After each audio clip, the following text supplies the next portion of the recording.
ఇది యెహోవా వాక్కు అని చెప్పి యెషయా చెప్పిన తర్వాత ఎవరండి ఆ మరణాన్ని కొట్టివేయగలిగింది? ఎవరండి ఆ మరణాన్ని తొలగించగలిగింది? ఎవరండి హిజ్కియా ప్రాణాన్ని కాపాడగలిగి? ఎవరు కాపాడలేరు. కానీ హిజ్కియా చేసింది ఏమిటంటే కన్నీటి ప్రార్థన. కన్నీటి ప్రార్థనలో ఎంత శక్తి ఉందయ్యా అని అంటే, చచ్చిపోబోతున్న హిజ్కియా ప్రాణాన్ని కాపాడే అంతగా కన్నీటి ప్రార్థనకు శక్తి ఉంది. లాజరు చచ్చిపోయాడు, సమాధి చేయబడి 4 రోజులు అయిపోయింది. 4వ రోజున యేసయ్య వచ్చాడు. మరియ వెళ్ళి యేసయ్య పాదాల మీద పడి బాగా ఏడ్చింది. ఆయన పాదాలను కన్నీటితో తడిపేసింది.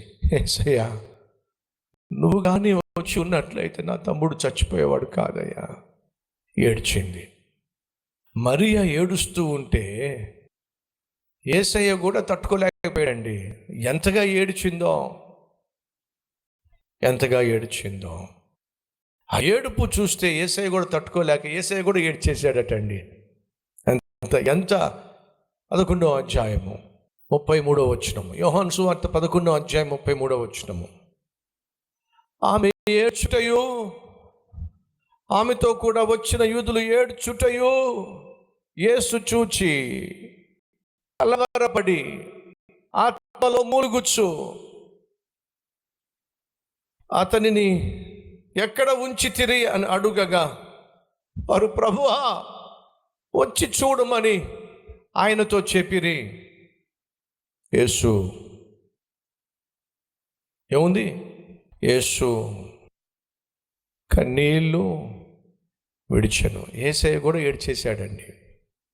ఆ రోజు మరియ కన్నీళ్ళు, తను బహుగా ప్రేమించినటువంటి మరియ ఏడుస్తూ ఉంటే యేసయ్య కూడా ఏడ్చేశాడండి. నా ప్రభు జాలిపడి కన్నీళ్లు తుడిచేవాడు. మనతో అవసరమైతే ఏడ్చేవాడు.